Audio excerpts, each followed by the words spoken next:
The top players you need to be bringing in for game week 34 and the players that you might be taking out. Here are the best replacements. Check it out.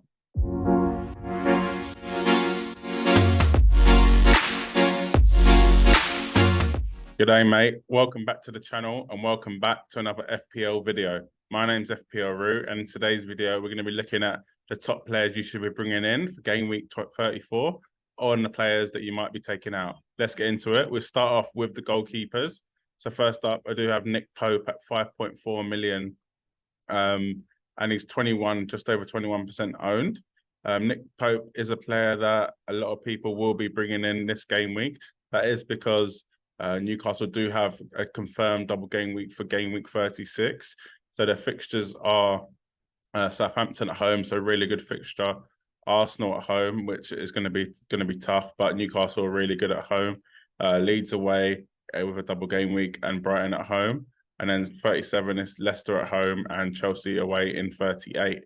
So although they do have that double game week, Newcastle have only kept 2 clean sheets in the last 11 games, which is a complete contrast from before the World Cup, where they were basically keeping clean sheets every single week. Nick Pope does do well on save points and on bonus points as well. But for me, they're not keeping enough clean sheets. And if you have Trippier and maybe a Newcastle defender, I wouldn't trip up on the defense. If you say you only have Trippier, then he is an option. But having said that, I do think there's better out there. And we'll go on to them later on in the video. Next up, we've got David Raya, who has been taken out by a lot of people. This is because Brentford have no more double game weeks and their fixtures do turn. So he's 4.9 million and just over 16% owned. He is expected to score a little bit more than Pope, even though Pope does have a double game week with 22 points. So this just shows how out of form, I won't say out of form, but how lacking clean sheets Newcastle's defence actually is. With David Raya, though, he again racks up them save points. There was a game where Brentford lost 2-0 against Wolves and he got 5 points as he did get them saves and that bonus. But a lot of people are bringing him out because their fixtures are pretty bad. So they're Forest at home, which is okay in 34, but a lot of teams have double game weeks, so it's not that great. Liverpool away, West Ham at home, who are fighting for their lives, Spurs away, and City at home. So you really, out of them games, you're probably looking at the 2 home games to get clean sheets from. Obviously, Raya can get save points and bonus points. But for me, there are better keepers out there. Starting off with Ederson, so Man City's goalkeeper. Man City do have 2 double game weeks before the end of the season. So they have a double game week in 34, which is Fulham away and West Ham at home. Then they have Leeds at home in 35, Everton away in 36. And then a double game week of Chelsea at home and Brighton away. And then Brentford away, the last game of the season. So although that double game week in game week 37 is not the best, City will be fighting for the league and they'll be kind of grinding out these 1-0 wins and trying to be solid as the season progresses, I feel like anyway. Again, their clean sheets haven't been great, just like Newcastle. So last time they kept a clean sheet was against Crystal Palace in game week 27, where they did keep 2 clean sheets in a row. So Newcastle, then Palace. Ederson is not as highly owned as the other 2, so he's only 13.9% owned. Expected to score way more points, but he does have more fixtures than the other 2, just over 28 points, and is 5.4 million, so a little bit more expensive than Raya and the same price as Pope. But for me, he is definitely one of the best options, if not the best option goalkeeper. I know, like I said, City haven't been known for clean sheets, and a lot of people got Ederson in previously in a season, and they didn't really do well. But Ederson has kept 10 clean sheets this season, which again is not bad. It's 1 every 3 games, but it's not the best either. And you're not going to be getting save points with Ederson. With Raya and Pope, you will be getting save points as they're not as dominant with the football, I'd say. Another goalkeeper, almost like a wildcard pick, is David De Gea. So coming in at 5 million. only 11.8% owned, and he's expected to basically score around the same points as Ederson. So Man United do have two double game weeks. So they have Villa at home and Brighton away in their first one. Then they have West Ham away, Wolves at home, and a double game week of Bournemouth away and Chelsea at home. Then they finish the season with Fulham at home. So with Man United, they have get 3 clean sheets in their last 3 Premier League games. Albeit they have looked pretty good defensively. However, there has been a huge injury to the defense. So Martinez is out for the season. I think Varane might be out for the season too.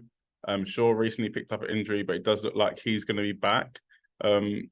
Casemiro is back now from his suspension, but they are missing 2 big players in Martinez and Varane that do make him really, really solid. But like I having said that, for 5 million, you're getting a goalkeeper that does make saves, and United do keep pretty good clean sheets. If David De Gea himself has kept 14 clean sheets this season, so way more than Ederson, and he's coming in at less than he has the same fixtures. Arguably, you could say Man United's fixtures are better.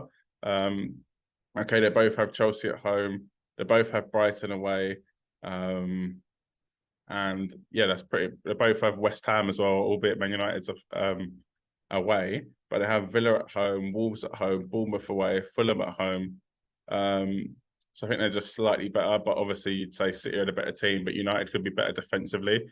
I just think he's a great option. And for me, I'd probably go David De Gea over Ederson. I just think you're saving 0.4 million, albeit you are likely to be doubling up on the Man United defence, as I know a lot of us do have Luke Shaw. But with Bruno Fernandes potentially being injured, you kind of got that free Man United spot to go for someone.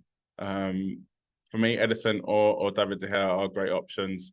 I'd probably stay clear of Pope, as he only has that 1 double game week, and Newcastle defence hasn't been that great since the World Cup. With David Raya, yeah, probably be getting him out. I wouldn't be rushing. So I think he's okay for game week 34. I know the other 2 do have double game weeks, but he does rack up them points. He could outscore them even if he only keeps 1 clean sheet and they keep 2. So that is something to bear in mind. But for me, if you're looking to make a goalkeeper transfer, Ederson or David De Gea are your go-to. So now let's kick off with the defenders. We'll start off with a defender that a lot of people will be taking out, not just him, but his other teammates. So Ben White, Zinchenko, Gabriel, and Saliba, who's now injured. So a lot of people will be taking out the Arsenal players in general, but we'll just talk about defence for now. So let's talk about Zinchenko, 5.2 million. I know Ben White's 5 million, Gabriel's I think 5.3, so around that price point. They're all about 10-11% owned. Ben White probably a bit more.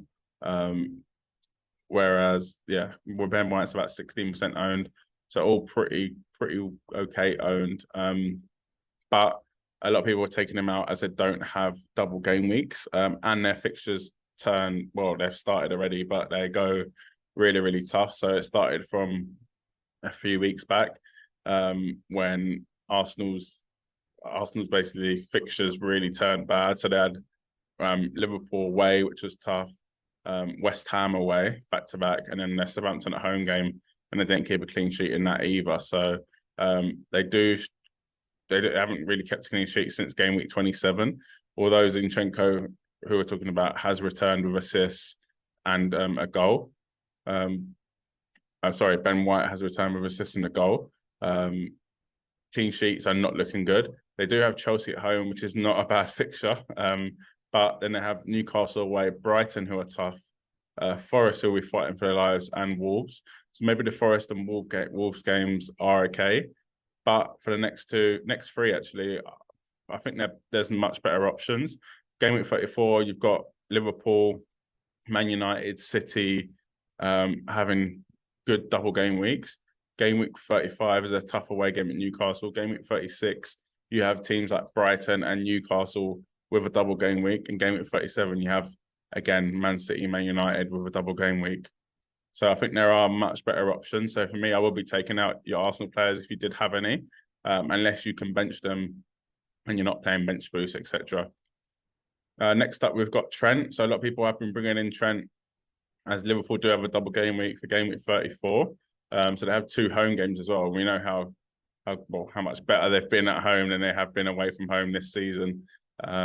So Spurs at home and Fulham at home. They also have a home game against Brentford, so 3 home games in a row in game week 35. Leicester away in 36, Villa at home in 37, Southampton away in 38.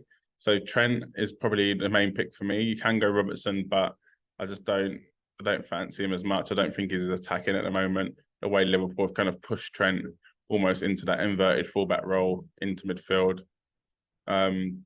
He is 23, just over 23% owned, and he's expected to score just over 23 points. He has started to pick up a bit of form recently. So game week 30 against Arsenal, got an assist, 2 assists against Leeds in 31, and an assist against Forest in 32. We know how good he can be. And for me, I think he's a really, really good option for this double game week and for game week 35. You probably won't be playing him in game week 36 because you've got maybe Newcastle or Brighton defenders with a double. But for game week 34 and game week 35, I think there'll be really good options. And Trent, for me, is the best player in terms of defensively, that is. Clean sheets, he's only kept 7 this year. So although they've been pretty solid at home, clean sheets have been almost hard to come by for Trent. He did miss a couple games where they kept a clean sheet. So Chelsea away, he missed. City at home, he missed 2. So really, that would have been about, let's say, 10 for argument's sake, which is the same as Ederson. So if we're looking to bring in Ederson, and Trent with his attacking returns is a great option too. I'll likely be bringing in Trent, and I will be taking probably a -4 for him. I just feel like the upside of assists and goals and Liverpool 2 home games with the clean sheets is a no-brainer, really. You're probably only going to be looking to play him for 2 game weeks, so it's kind of a bit of a punt. But for me, I'd be playing Trent, and I'd be trying to bring him in, really. Next up, we've got a Man United defender. So as I mentioned with the David De Gea, they have had a massive amount of injury hit to the defense. So Shaw was injured a few weeks ago. Now Varane and Lisandro Martinez are both out. I think Martinez is out to the rest of the season, and Varane, we're not too sure, but it's probably going to be the end of the season. Luke Shaw is now back, but the centre backs are looking like there's going to be Lindelof and Shaw or Maguire, which doesn't spring too much confidence. But for 4.1 million, I think Lindelof is a great option. He's a player you can play in your double game weeks, leave on the bench if you want to. Although he's played the last game against Forest away, and they got the clean sheet, and he got 1 bonus as well. I just think for that price, if you don't have Shaw already, or you want to double up on that Man United defense, now that some of their attacking players are not showing as much creativity, would you say? Even Fernandes hasn't really delivered, and he's now flagged. Weghorst, not really an option. Martial could be an option, but do you really trust him with the injuries? So Man United, as mentioned, Villa at home and Brighton away in double game week 34. West Ham away in game week 35. Wolves at home in 36. Bournemouth away, Chelsea at home in 37. And Fulham at home in 38. So perfect player, really cheap. If I didn't have Shaw already, I'd definitely be going for Lindelof, trying to save that cash in order to get some of the big players for the double game weeks. Another player is, if you don't have already, is Estupiñán. He's expected to score a massive 34 points, the highest expected point scorer until the end of the season. This is because Brighton do have 3 double game weeks until the end of the season, which, although it looks like a good thing, it could actually be a bad thing. It could be rotation, but I think Estupiñán does have his place locked. You could go for Dunk if you want to play it safe, but for me, the attacking potential of Estupiñán is is the way to go. He's got 5 assists this season. Double game week of Wolves at home and Man United at home in 34. So 2 home games, always good. And Brighton are a very good team. In game week 35, they have Everton at home, 36 Arsenal away, and Newcastle away. So it's a double game week, but it is a tough one. 37 a double of Southampton at home and City at home. So City will be a tough game, but Southampton, you'd expect them to keep a clean sheet. And then Villa away last game of the season. So for me, Brighton defender is essential. Man United defender is essential. And I would say Liverpool defender is essential. For me, these are probably the best picks. If you can go for Luke Shaw, go for Shaw. But Lindelof at 4.1 million is a great bargain. So now we'll move on to the midfielders. We'll start with the players that a lot of us will be taking out this game week. Personally, I'll start with the one I'm probably going to be taking out. That is Bruno Fernandes. 7.1% owned, comes in at 9.5 million, and he's expected to score 42 points until game week 38. So you're probably wondering, why are you taking him out? That is because he is flagged. It does look like he has an ankle injury. There was a photo put up on Twitter by his partner with him lying down with some sort of ice around his ankle, crutches on the side and stuff like that. Although Man United do have good fixtures, as I've mentioned, with Lindelof and De Gea, I just can't risk having a player that is injured and might not play. Well, especially for that money, it's not even like he's been smashing it out of the park. It's not like he's been scoring every week. He literally hasn't returned since game week 24, where he got 2 assists for Leicester, and he hasn't scored since game week 22. So for me, he was a good double game week 29 punt that didn't pay off. He was a good game week 34 and game week 37 punt. But with the injury, it's kind of just made me realize that I want to be putting my money somewhere else. And that somewhere else is probably going to be Mo Salah. So although he's like 3.5 million more than Bruno Fernandes, there is a way I'm sure all of us can get to Salah by taking two transfers or taking a -4. Although Salah hasn't hit his great heights that he always does, he still had 24 goal contributions this season, so 16 goals and 8 assists, which is still ridiculous. 33% owned, there's still a lot of us own him, and expected 33 points, just under 34. So the main reason for bringing him in is he does have the double game week 2 home games, Spurs and Fulham, and then another home game in game week 35.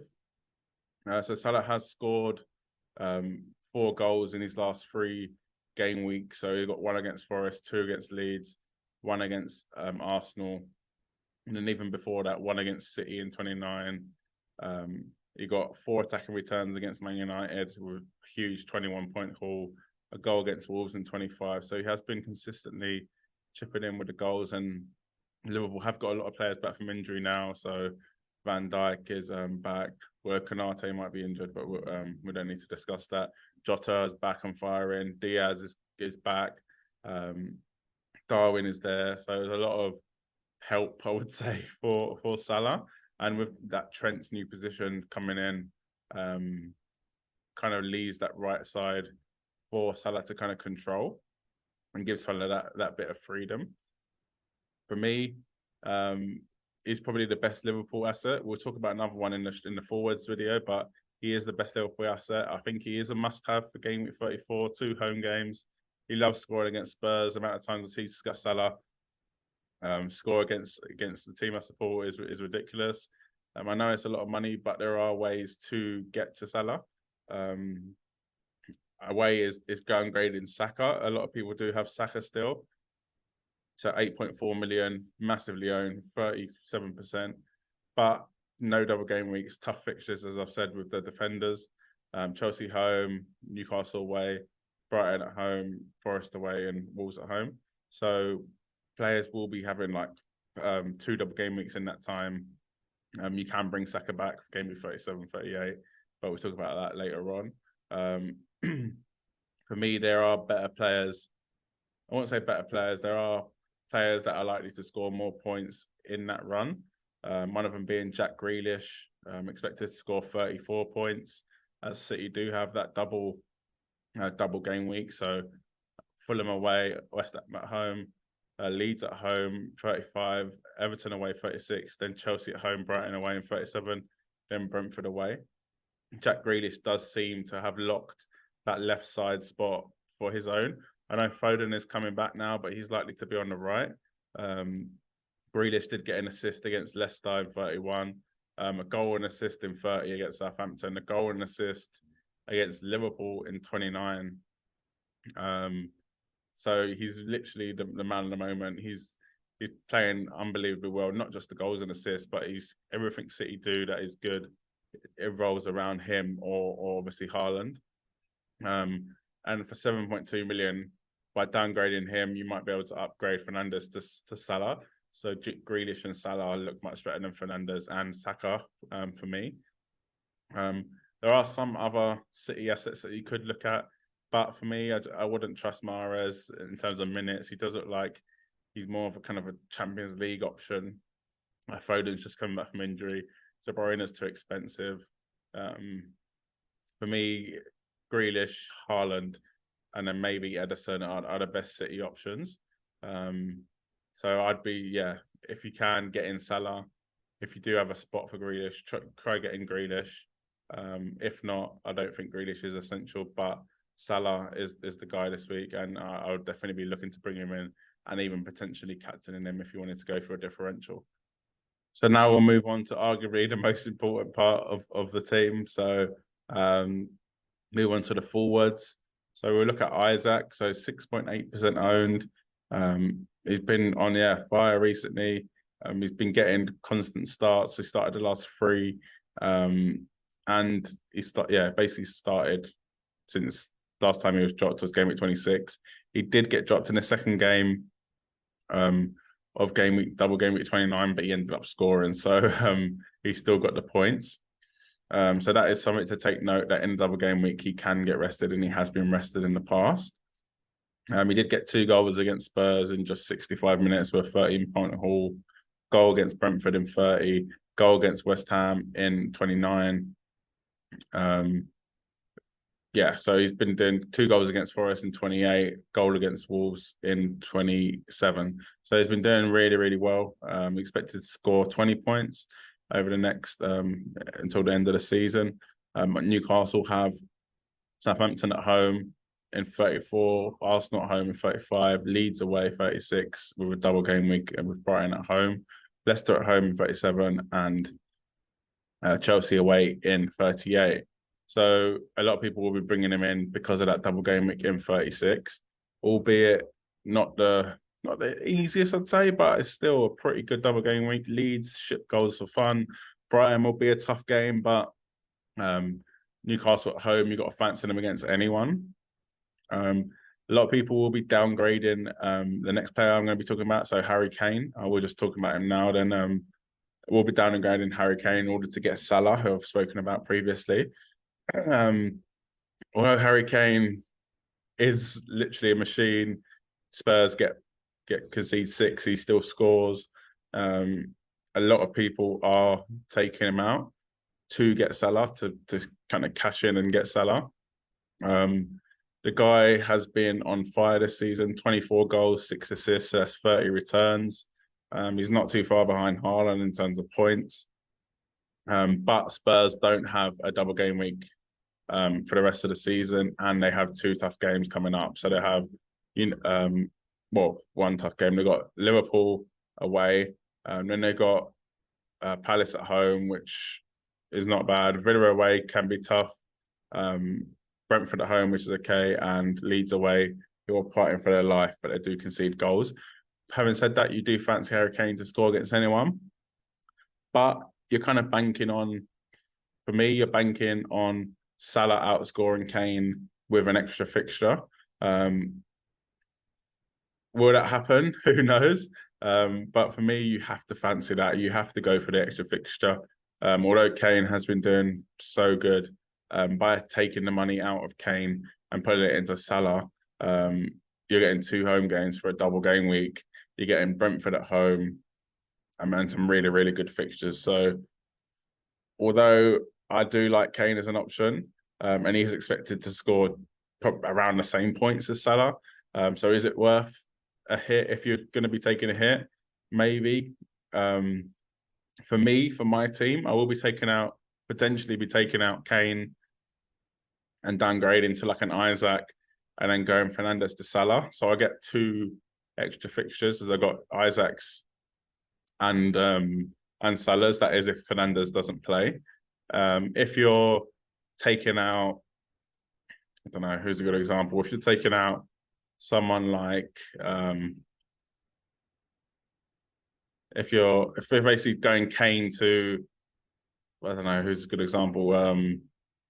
Maybe like Watkins. I wouldn't do that. I think if you're going to be downgrading Kane, get them 2 extra fixtures, get the one from the striker, get the one from Salah, in order for it to be worth it. If it's just from Salah, maybe not, but by getting 2, then I think it's definitely worth it. But just be wary. Harry Kane is a machine. Having said that, he hasn't really had mega hauls this season. I know he's been very consistent. He has got a few 10, 12 digit hauls, 16 against Palace away, which was in game week 19. But since then, it's only Forest at home in game week 27 where he's got a double digit haul. So he's not going to punish you if you take him out, like massively punish you. He's not going to get a 20-point haul, 15-point haul. It's likely he'll probably get 6 to 9 points. And Salah over 2 games, you've got to fancy him to beat that. So for me, yeah, I would be taking out Kane. Another option to take out Kane for is Diogo Jota. So since coming back from his injury, he has been on fire. I did mention him a few weeks ago. If you go back to one of my videos, I think it's actually one of the last videos or 2 videos ago that I posted as I have been away on holiday. He scored 2 against Forest in 32, 2 and an assist against Leeds in game week 31. So he is kind of picked up a bit of form since his injury. He is quite expensive though, 8.8 million, which is a lot when you can get Gakpo for kind of 7 million. But I just think Jota's a much bigger goal threat than Gakpo. I think he's undroppable at the moment. He scored 4 goals, 5 attacking returns in the last 2 games. And Liverpool do have that good double game week. So for me, I'd if you can afford it, go Kane to Jota, maybe Fernandes to Salah, or some sort of move like that. Then yeah, that's a great option. Another player you could be going for a bit of a punt, and I did mention him as well a few weeks ago, is Anthony Martial. So when I did mention him, he did score against Everton at home. Then he got the assist as well against Forest away in 31. So Man United had a blank game week last game week, so we didn't get to see. Although his injuries are ridiculous, if he's a 1 double game week punt, maybe is an option. Weghorst, I've been hearing from a lot of Man United fans that he's been terrible recently, or that he is terrible. Man United looks so much better with Martial in the team. But the ultimate question is, Martial is a great asset, 6.3 million, very massive differential, 1.3% owned. But can he stay fit? Do you trust that? Maybe if you're looking for just a punt that you're going to be playing him in double game weeks, but can he play 2 games in a week? Again, I'm not too sure. If you want to take that risk, then go for it. Man United do look better with him in the team, but is he going to stay fit? Can he play 2 in a week? I'm not too sure. For me, out of the forwards, Isaac and Jota look the most solid. And I think be wary on taking out Kane. If you're taking him out for a double game week player and you're getting Salah as well, then it's worth it. If you're taking him out for like kind of Watkins or someone like that, then I'm not too sure. I'd probably be keeping Kane. If you have liked this video, please smash a like. I know I haven't made a video in a week or so. I have been away with limited Wi-Fi. So let me know below if you missed the videos or you wish I posted them. Let me know just to see if people do actually watch the videos. And yeah, subscribe to the channel if you are new. And yeah, good luck double game week 34.